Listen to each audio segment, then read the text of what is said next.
الحمدللہ رب العالمین والصلاة والسلام علی رحمۃ للعالمین اما بعد فاعوذ باللہ من الشیطان الرجیم بسم اللہ الرحمن الرحیم۔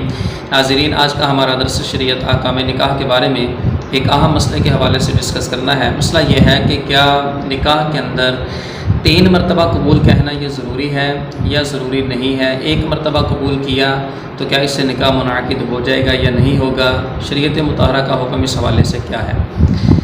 تو پہلی بات تو یہ ہے کہ شرعی اعتبار سے نکاح کے اندر ایجاب و قبول کا ہونا یہ ضروری ہے۔ 3 مرتبہ کا ہونا یہ قطعاً ضروری نہیں ہے۔ نہ ایجاب 3 مرتبہ ضروری ہے اور نہ ہی قبول 3 مرتبہ ضروری ہے۔ اسی طرح جب نکاح پڑھائے اور لڑکی سے اجازت لینے کے لیے جائے تو وہاں پر 3 مرتبہ اس سے اجازت لینا یہ بھی ضروری نہیں ہے۔ عموماً ہمارے ہاں اس طرح چلتا ہے کہ جو نکاح ہوتا ہے وہ لڑکی سے بھی 3 مرتبہ اجازت لیتا ہے، لڑکے کے پاس بھی 3 مرتبہ آ کر قبول کرتا ہے۔ تو اجازت لیتے وقت بھی 3 مرتبہ اجازت لینا ضروری نہیں ہے، 1 مرتبہ اجازت لینا کافی ہے۔ اسی طرح جب لڑکے کے پاس آ کر ایجاب و قبول کیا تو اس میں بھی 3 مرتبہ ایجاب و قبول کرنا ضروری نہیں ہے، صرف 1 مرتبہ ہی کرنے کے ساتھ نکاح منعقد ہو جائے گا۔ اور اس میں یہ بھی نہیں کہہ سکتے کہ 3 مرتبہ ایجاب و قبول کرنا یہ بہتر ہے یا افضل ہے، بس یہ ہے کہ یہ جائز ہے۔ شرعی اعتبار سے یہ نہیں کہہ سکتے کہ یہ ایک افضل عمل ہے، یہ ایک مستحب عمل ہے۔ شریعت مطہرہ کے اندر صرف اصل جو معیار ہے وہ یہ ہے کہ گواہوں کی موجودگی میں ایجاب و قبول ہوا ہو۔ ایجاب و قبول مطلوب ہے، باقی اس کی جو تعداد ہے یہ قطعاً ضروری نہیں ہے۔ نہ کسی کتاب کے اندر اس حوالے سے تصریح کی گئی کہ 3 مرتبہ ایجاب و قبول ہونا چاہیے یا اس کو بہتر قرار دیا گیا۔ بہرحال امام اہل سنت شاہ امام احمد رضا خان علیہ رحمۃ الرحمن نے اس حوالے سے بڑی تفصیل سے کلام کیا ہے، لیکن ایک اہم بات جو امام اہل سنت نے بڑی دقیق نظری کا مظاہرہ کیا اور بڑی دقیق بات کی طرف آپ نے اشارہ کیا، وہ یہ ہے کہ بالفرض نکاح پڑھا رہا ہے، اب وہ لڑکے کے پاس آ کر ایجاب کرتا ہے۔ اب لڑکے نے اگر 1 مرتبہ قبول کر لیا تو نکاح درست ہو گیا۔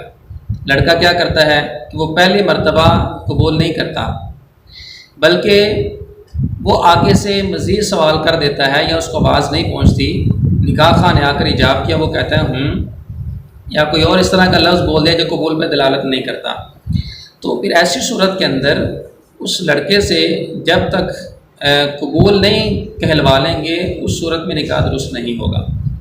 یعنی اگر وہ خالی لڑکا ہوں کرتا ہے، اس نے کہا کہ میں نے فلانی بنت فلاں کا نکاح تمہارے ساتھ کر دیا، کیا تم نے قبول کیا؟ وہ آگے سے کہتا ہے ہوں کیا، یعنی کوئی استفہامیہ آگے سے جملہ بول دیتا ہے، سوال کر دیتا ہے، تو اس کی وجہ سے جو پہلے کیا ہوا ایجاب ہے وہ باطل نہیں ہوگا، بلکہ دوبارہ اس کو چاہیے کہ وہ قبول کہے۔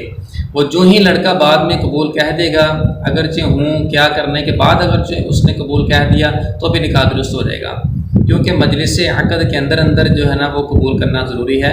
ایجاب کے فوراً بعد قبول کرنا یہ شرعی اعتبار سے ضروری نہیں ہے۔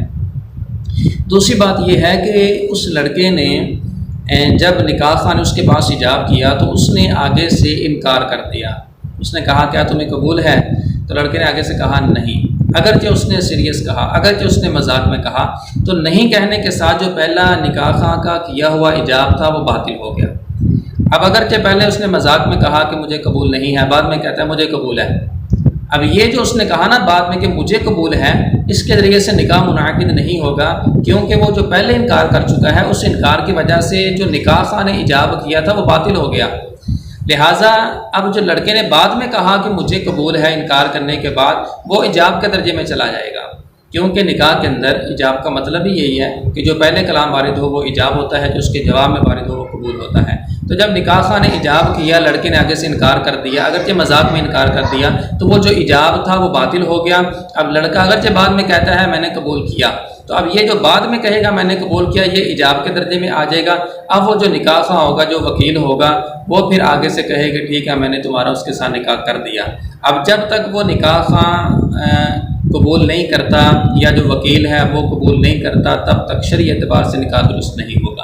اور یہ بڑا دقیق نقطہ ہے، اس حوالے سے تفہیم کی ضرورت ہے، اس کو سمجھنے کی ضرورت ہے۔ نکاح جب بھی ہو چاہیے کہ یہ وقت ایسا ہوتا ہے کہ اس میں مسخری مذاق وغیرہ کا سلسلہ نہیں ہونا چاہیے، بعض حلال و حرام تک کے بھی معاملات ہوتے ہیں۔